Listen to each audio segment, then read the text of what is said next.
de Jesse Pomeroy, que nasceu em Charleston, em Massachusetts, em 1859. E, cara, esse moleque aqui, ele desde pequeno chamou atenção. Não sei se por conta dele ter uma aparência diferente. Ele tinha um olho que era branco. Então, normalmente quando a pessoa tem uma característica muito evidente, ainda mais lá no passado, né? Ela era tratada de uma forma diferente. Ela era zombada o tempo todo e coisa do tipo. E algumas pessoas, por conta dessa atenção negativa, não aguentavam a pressão e aí acabavam despirocando ou desbielando para um lado, né? Falando no português bem claro. Mas ele não dá para colocar só nesse papel de vítima não, porque ele era valentão desde pequeno, gostava de pegar outras crianças, pegava até crianças maiores que ele, para falar a verdade. Pô, ele era o valentão mesmo, entendeu? Realmente. Ia pra cima desde os 12 anos, fazia isso, amarrava essas crianças e aí batia com um pedaço de madeira, já chegou a fazer chicote para bater nessas crianças com chicote. Caramba, mas essa criança aí era endiabrada, né? Não, é realmente alguém que, por exemplo, se fosse um adulto, obviamente já estaria preso por conta disso. Mas como uma criança, você fala, é uma criança mal criada, né? Então, tipo Muito assim, mal criada, né? por essa questão da gente sempre olhar pra criança e falar, ela é mal criada, a gente perde alguns sinais, que com um adulto a gente nunca perde. Entendeu? A gente já aprende antes, no sinal, não precisa esperar o cara tirar a vida de alguém. Mas como ele era uma criança, igual a gente tava falando, foram deixando e foram permitindo. Em 72, quando ele tava ali com seus 14 anos, ele se mudou pra Boston com a mãe dele, com o irmão. E lá em Boston, ele continuou sendo um baita de um filho da mãe, atacando todo mundo.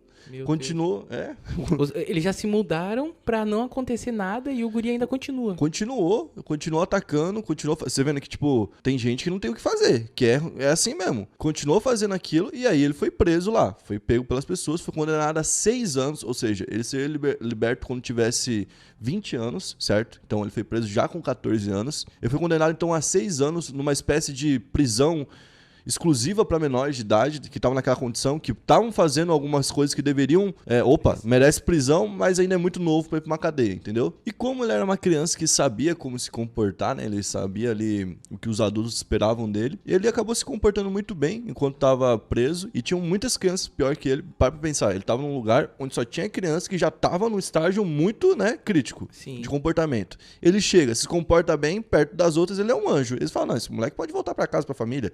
Ele é um pouco encapetado, mas, entendeu? É normal. Então os caras pegam, mandam a criança pra casa de volta com a família, e aí começam a aparecer alguns crimes. Uma menina chamada Kate Curran acaba sumindo, ela some então. Logo em seguida, uma outra criança chamada Horace Millen, de 4 anos, aparece, só o corpo, né? E o corpo aparece perto do porto de Boston, onde ele tinha ido morar com a mãe. E a polícia desconfia dele, mas não tem nenhuma prova, né? E continua indo atrás dele.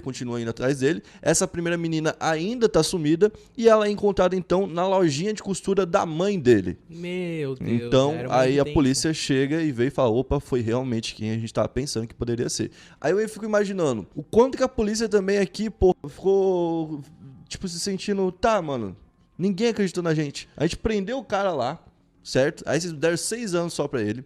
Ele tava chicoteando gente, ele tava enfiando faca em gente, ele tava batendo em gente. Já era um princípio. E vocês libertaram ele porque ele soube fingir bom comportamento. É óbvio que ele vai saber fingir bom comportamento. Não é tão difícil. É só quando é realmente uma pessoa que tá em um caso totalmente perdido que não vai saber fingir bom comportamento, entendeu? Ainda mais quando você coloca perto de outras pessoas que não vão ter bom comportamento. Ele já meio que se adapta, né? E então ele foi condenado à prisão perpétua. Ele começou a cumprir quando tinha 16 anos, mas ele já estava cumprindo antes mesmo da condenação, né? Por precaução, né? E ele foi preso à prisão perpétua e ele pegou 41 anos de solitária. Caramba, solitária ainda, mano. Antes de ir pro regime compartilhado com outros presos, ele pegou 41 anos.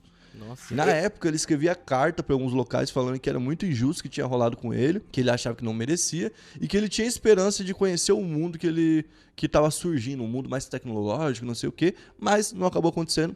Em 1932, ele acabou falecendo. Um pouco antes, em 29, ele foi transferido para um hospital-prisão, certo? Sim. Porque já estava bem doente. Passou os 3 últimos anos ali lutando, né, pela saúde dele, mas faleceu, né, e não conseguiu sair da cadeia em nenhum momento. Então, viveu a vida inteira na cadeia por conta desses crimes.